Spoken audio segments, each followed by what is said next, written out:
Hi, everyone. I am Kelly, and this is Vote Her In. Vote Her In is a collaboration between Two Broads Talking Politics and author Rebecca Sive. And Rebecca, of course, wrote the book Vote Her In, Your Guide to Electing Our First Woman President, which we came close to doing. We're at just not quite 100 days of our first woman vice president. So exciting celebration for that. And I'm going to turn it over to Rebecca to introduce our guest. And when Rebecca introduces our guest, you'll understand why I am wearing my RBG shawl. So hi, Rebecca. Hi, Kelly, and good to see you, especially in that shawl. So welcome, everyone. We're delighted to be with you this evening and with our very special guest, Irin Carmon, who, as most of you probably know, wrote a wonderful book. Here it is, best-selling book and an evergreen book. And we thought that given the times we're in and some of the issues that are before the Biden administration, before women electeds, that it would be a good time to check back in and talk about RBG and what she has meant to us, the lessons she's taught us, and how she became the transformative public figure she is, and was. I think that's something I really wanted to delve into with Irin. I wanted to just say in a personal note to start out that I met RBG, she wasn't known by that term, back in the 70s when I started my career, I guess, as a women's advocate. She and my father served together on the executive committee of the New York City Bar Association. And she was the only woman at the time, I believe, although she wasn't the first woman. You probably can tell us that, Irin. But it was something I said to my father at the time when I was starting out. I said, I would really like to meet her. Can I meet her when I come to New York from Chicago sometime?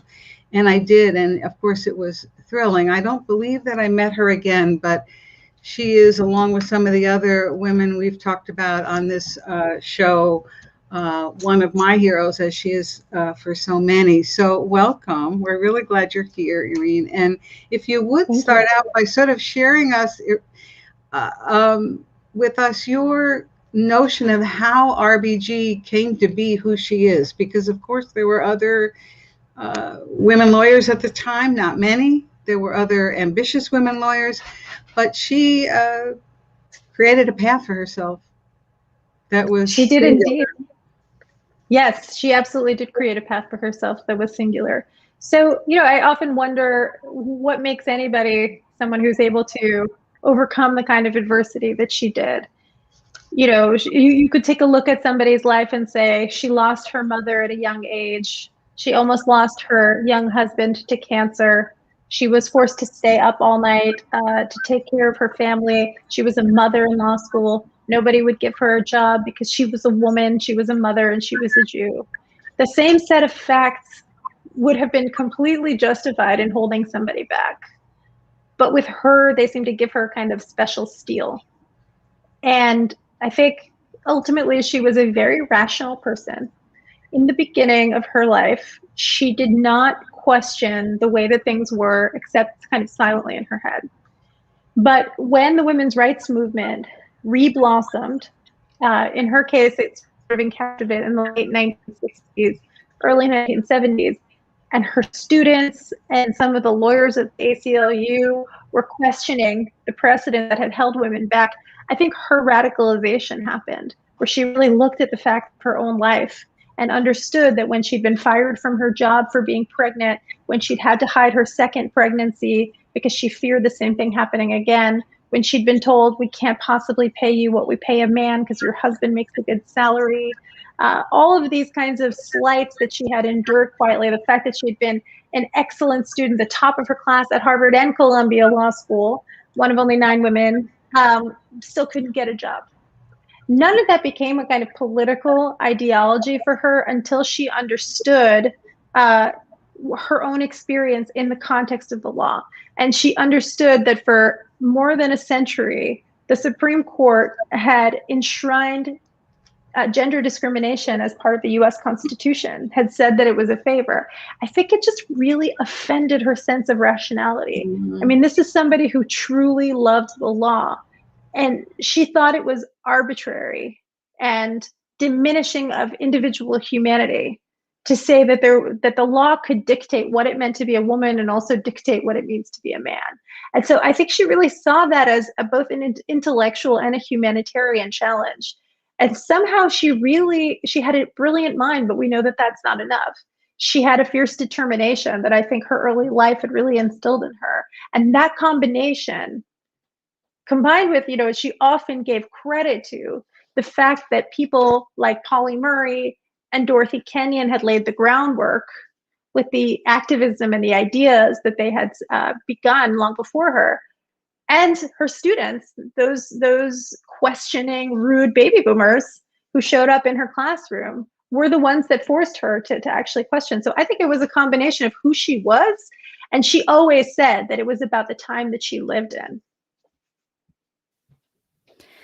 So I have the young readers edition that I have shared with my sons, and in both the young readers edition and the grown-up version of this book, you have a section called "How to Be Like RBG."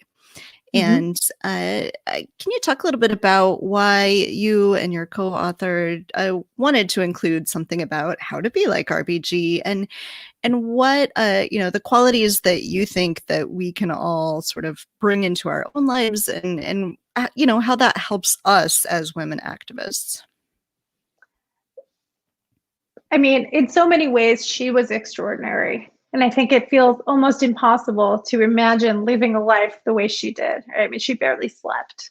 That said, she also set an example of integrity, of work ethic, of justice, that I do think gives us an example to follow, is something to strive for and to emulate. And so we really wanted the book to have a lot of different entry points. We had the annotated briefs. We had the written through narrative that drew on reporting and research. We had the illustrations. We had her notes, the note that Gloria Steinem sent her to thank her for advocating for the ERA. And so we also thought, why not have some practical advice here too? So some of my favorites from How to Be Like RBG: bring along your crew. That was one that was all about giving credit to others, to the work that others did. And RBG did this by listing as co-authors. I mentioned Polly Murray, who was a Black, trans, or lesbian feminist legal writer, really just the intellectual inspiration both for Justice Ginsburg and Thurgood Marshall in the important Supreme Court cases that they brought. She listed Polly Murray and Dorothy Kenyon as co-authors on her first brief to the Supreme Court to give them credit for the ideas that they had pioneered. And so bring along your crew, it really is about giving credit to the people who taught you in an important way that often doesn't happen in intellectual and activist movements. I remember that one of them is having a sense of humor. That's very important. Justice Ginsburg actually had a very dry sense of humor, and so I think a lot of people missed it, but she really could get in a little dry barb here and again. And then I think that another one that I think about a lot is, I can't remember exactly the catchy headline that we had about it, but it was about representation. And Rebecca has done so much important work on this, but one of Justice Ginsburg's pithiest sayings was that women belong everywhere where decisions are being made. And that is all kinds of decisions in public life, decisions in the domestic sphere. Women belong everywhere, including running things. So that's definitely a way that we could try to be like RBG, is to always represent. And speaking of running things, and you may know this, we really were prompted to try to do this podcast to be a part of the movement to help elect a woman president and inspire and educate as much as we could, but also to make the case that women belong everywhere, right? And that women belong in particular in a place where they really are so missing, and that is executive office. And so one of the things I wanted to ask you about is about this notion of executive office. And it occurred to me just earlier today that, of course, while judges or justices are not executives in the classic sense of the term, they are each, in with their own domain, and in a way have a kind of power that is executive. So I wanted to ask you sort of a two-parter here about what you observed from studying her and talking with her about that aspect of her personality and how she was in charge, as a judge, right? Even when she was dissenting. And secondly, if you could share from your own perspective, from your knowledge of Israel, having been born there, and of the U.S. politics, what you see as the opportunity for women, and particularly women lawyers, to seek executive office. How ought they go about it when we have had such woeful underrepresentation so far? Both places, one prime minister, right, Golda Meir, one vice president, and that's it. Yeah, it's pretty pathetic. Well, so with respect to Justice Ginsburg, I think certainly she was an executive of her chambers, and her clerks deeply respected her. She held herself to a very high standard. She also held her clerks to a very high standard, not in an abusive way, just in an extremely detail-oriented and focused way, in which she always counseled her clerks, young people who worked for her, help her draft decisions, help her research, to get it right and keep it tight. But getting it right meant doing mountains of research, and it meant, really giving due to the other side, really thinking about the fact that somebody was going to win and somebody was going to lose, and how to approach that with great integrity. I do think often about the fact that it was easier for the public to love RBG because she never asked for their votes.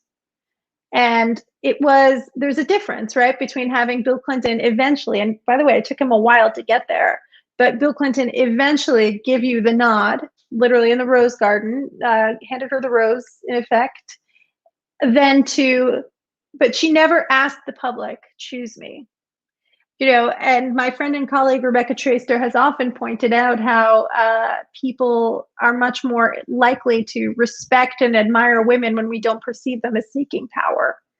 And RBG was never in a position to seek votes. And it certainly wouldn't have been in her temperament, because she was a reserved, shy woman who was a giant intellectually and an incredibly precise lawyer and then judge. She was not the kind of person who was going to glad handle. And in some ways, I think people fell in love with her because of that unlikeliness, because of the counterintuitiveness of her persona, that it wasn't this kind of out there, thumping the table kind of person.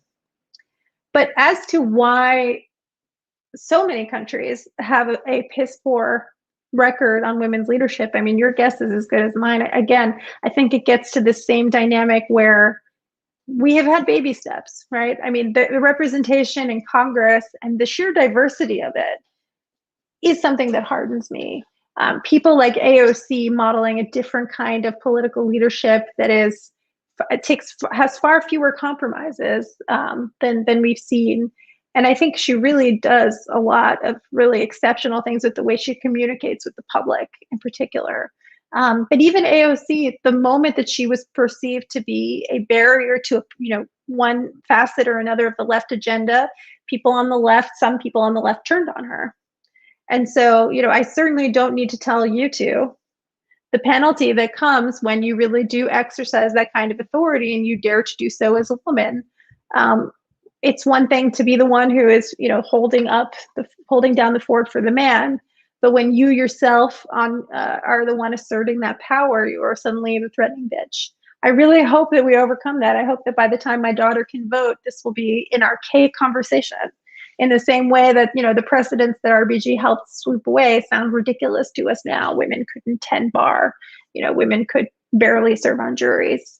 But this one is very stubborn, and I think it is almost deeply psychological. It gets to the deepest emotional and systemic issues that women have, that women face when they dare to get out of those boxes. And speaking of that, just a quick follow-up. You mentioned that Bill Clinton took a long time to get to RBG as his choice, and as I understand it, Mario Cuomo was his first choice. Is that right? Yes. Mario Cuomo was his first choice and said no. Right. He took a long time, and then he was like, he's going to give it to, I think Bruce Babbitt, the Interior Secretary, was another candidate. I mean, he really dragged his feet until he got to RBG, and then RBG dazzled him. And to this day, it is probably the part of the Clinton presidency that he's most fondly remembered for. Mm-hmm. So it's even, I mean, I guess to your point and to our point that we all know about how hard this is, even a guy like Bill Clinton, who, you know, with a strong wife, among other things, among other strong women around him, had a hard time getting there. And we're now talking 40 years ago, right? Almost. So yeah, I mean, and Stephen Breyer was also a candidate for RBG's seat, and he wound up getting the nod the second time. And you know, so it was like, okay, we nominated a history-making woman, but let's go back to the white guy after that. Yeah. Right. And definitely, you know, George W. Bush didn't feel any kind of, I mean, there was Harriet Mears, but ultimately he had two men confirmed to the Supreme Court, one of them to replace Sandra Day O'Connor. So yeah, it's too easy, I think, to revert. And of course, not all women who are on the Supreme Court now, look at Justice Ginsburg's replacement, share the values of lifting up all women. So it's a double-edged sword, I think. Yeah. So we've been talking about RBG's career and her life that led to her career. I want to ask too about your career, and can you sort of trace for us your career going, you know, you were at Jezebel and CNN and MSNBC, and you write for New York Magazine. Sort of trace that for us, the lessons you've learned along the way, and especially those lessons that you think, you know, if we want to raise up other women, that could be useful to other women writers. Yeah, I think I've really, you know, RBG talked about how she benefited by having lawyer skills at a time when the movement was ascendant. I feel that I benefited from being a journalist who's interested in women's lives and in gender and politics writ large at a time where editors and publications finally have realized that those are very important and that readers care about them. So when I graduated from college, Jezebel didn't exist, but the vision of Anna Holmes brought it into existence, and many other things followed from there. So for me to have a job writing about gender at Salon or MSNBC or now New York Magazine is something that I really owe to the people who came before me, who created that as a beat. And I think, so some of the things that I learned along the way are how important it is. People tend to talk about the importance of mentors, and I think that is really important, and mentoring other people is important, but not enough, I think, is said about how important it is to cultivate relationships of integrity with people who are coming up with you and with your peers, and to not be kind of grabby or competitive or too competitive. I guess everybody's a little bit competitive. But how important it is to show yourself as somebody who has good values, has integrity, boosts other people's work, does good work, doesn't just do it for the attention or the press, because sooner or later you are going to be the person attacked for one reason or another. And it's been me a couple times for things. But you want people to know that you're a straight shooter and that you're honest, that you're a good reporter, that you're not a liar, that you're not an attention hog. And you're going to want also just to have those kinds of relationships and navigate through this cutthroat world of journalism, or any cutthroat world, really. So I feel like actually building strong relationships with the people who are your cohort and doing it really intentionally in a way that doesn't feel transactional is really important. Yeah, that's it. I'm gonna stick with that one because I feel like I haven't heard that one as much. Yeah, I haven't heard it either. And speaking of that, we wanted to discuss with you, you know, the current Supreme Court term. There are some big cases, obviously, related to women. There's now a 3-member liberal contingent, 2 of whom are women. And they seem, I'm sure they respect each other and all of that. I don't know anything about their relationship, but they do have some differences of opinion that have been evident in the last few months in certain decisions. And I'm wondering if you could share with us your perspective on some of these bigger cases that are in front of the court right now, and, you know, how RBG might have looked at them, and whether we expect that the other women justices, I guess, Elena Kagan and Sonia Sotomayor in particular, will. Yeah, so I profiled Sonia Sotomayor for the magazine, and that was a few months ago.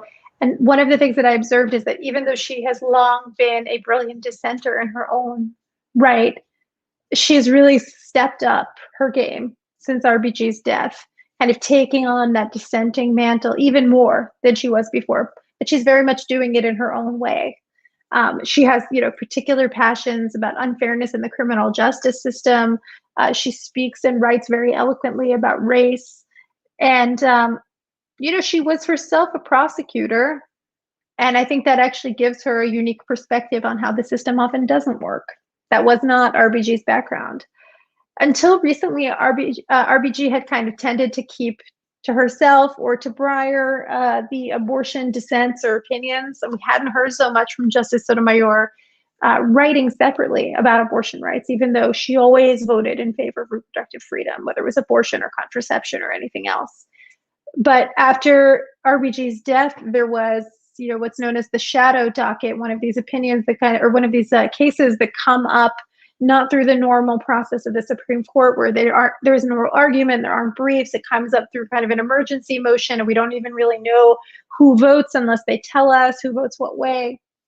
And this concerned the Trump administration blocking access to abortion in the pandemic, forcing women to go to clinics when they could get their abortion medication through the mail, like other people were getting telemedicine for other medical services. And, because abortion is not treated like regular healthcare, it was being blocked. And the FDA under the Trump administration was defending this. And a majority of conservative justices agreed that they could continue to treat abortion as something other than medical care. And Justice Sotomayor wrote this ringing dissent. I want to say that this was January that she did this.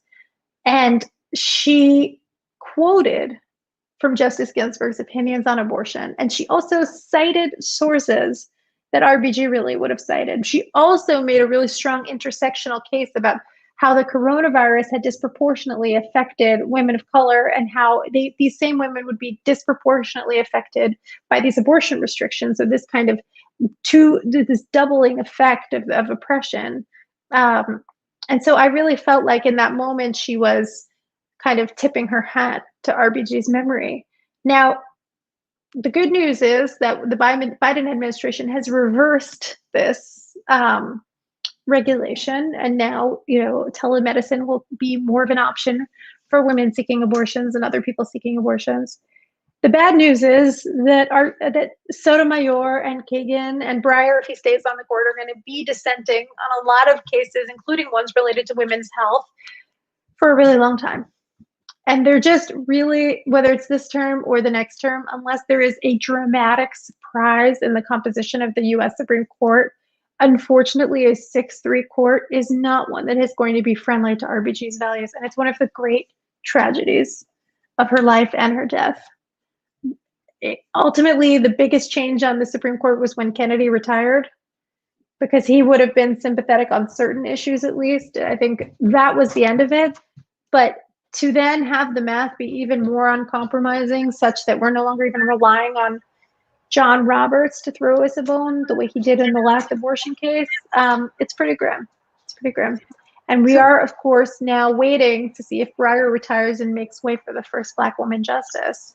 Right. And related to that, I just wanted to ask a follow-up question. I mean, I've heard criticism of RBG saying, she should have retired so that President Obama could have made an appointment. And I wonder what your sense of that is, and knowing her and what the repercussions have now been. Yeah, I think it's very obvious that she should have retired under the Obama administration, because unfortunately she was not immortal. But I guess there's a difference between what would I have done and why am I not RBG, and why would RBG, and trying to understand why it was that RBG makes the decision. Again, me not being anything like her. And so, somebody who knew her said to me before she died, and I kind of incorporated this idea in my obituary essay, which is to say that, if she had listened to other people about what to do or how to proceed or what was possible, she wouldn't have accomplished everything that she did. And her stubbornness was usually a virtue. It was usually doggedness. I really do think she felt like she could hold out. She was not the only person who also didn't believe that Donald Trump would be president. She really thought that Hillary Clinton would appoint her successor. If Merrick Garland had been confirmed to the US Supreme Court, she would have been the de facto majority leader. She would have been the senior justice in a liberal majority, and she was aching for that to be the case. So she thought, okay, Hillary wins. I am the senior justice in the majority. I can do some, this is my imagination, I can undo some of the damage of the Roberts Court. And then, of course, Trump wins, and she thinks, well, what choice do I have but to hang on? I also think there's some significance to the fact that I mentioned that in her early life, she really kind of just accepted the fact that she was marginalized, all the different ways that she was marginalized on the basis of her gender, her religion, her motherhood status. As a result, like many women, she really didn't start to live the professional life that she wanted to live until later, especially women of her generation. And so she was 60 when she was appointed to the US Supreme Court. Today, that would never happen. I mean, the justices that the Republicans appoint are getting younger and younger. Democrats are probably going to follow suit. And so I just think she wasn't ready. Now, of course, much more was at stake than her own personal journey. But if you want to understand why she made the decision that she made, I think that's why. So I wanted to ask too about the Me Too movement. You were instrumental in writing and collaborating with the Washington Post on the Me Too allegations against Charlie Rose. And I read a terrible tweet today, someone saying, Me Too is just hamstringed by, women just never learning how to be uncomfortable. And I want to sort of think through what is next for Me Too, where it should be going, how we should be continuing to sort of push forward this really important movement that's been happening. So, of course, the fall of 2017 was not the first time that people have organized to fight sexual assault and harassment. But it was the first time that I can ever remember the public's attention and the level of participation being as broad and as sustained. I kept thinking, when is this going to end? Because there's always been these blips where suddenly everybody is focusing on something that is unfortunately a persistent and endemic problem that you can find anywhere that you go. Progressive circles, conservative circles, the Catholic Church, the Jewish organizations and communities.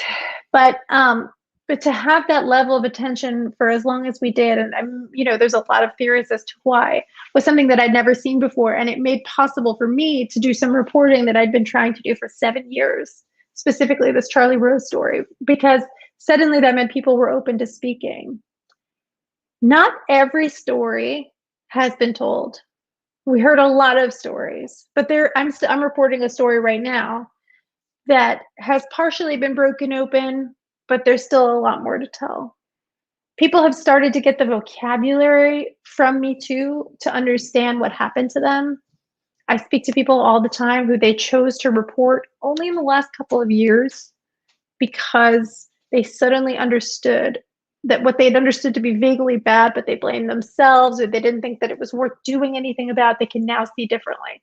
So I would say that even the kind of elementary basic work of the beginning of Me Too, which was actually naming and in many cases formally reporting this kind of abuse of power, that's still happening.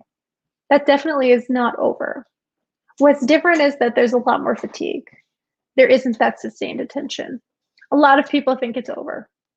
And I think that, unfortunately, is more like the way things were before, which is that people just don't care. And I wish that more people cared. And I think as a journalist, it's incumbent on me to make people care about anything that matters, including abuses of power. And so, a striking thing is that incredible reporting has been done about Andrew Cuomo. Right. But there is a kind of sense of malaise about it. It may be that there's more to come out, or the investigation will take a different shape. He's wounded politically, but he has not resigned. And I think that's following the example of Donald Trump. Donald Trump, of course, the ultimate case of impunity, maybe not for much longer. E. Jean Carroll's case is still making its way through the courts. So to me, it feels like the next step is to just finish the job. And speaking of finishing the job and the next step, I think that's what we want to take away from talking with you today, and from looking at Notorious RBG and understanding that she stayed up late, she got up early, she kept on working. And even if there is that malaise out there that you speak of, that we will try to follow in her footsteps and do the same. So thank you so much for joining us and sharing your wisdom on this heroine of all of ours, and we'll just keep on marching. So thanks again. Thank you to both of you. Thank you. I will wave my little RBG action figure as we sign off. Great shawl. I love that shawl. Thank you.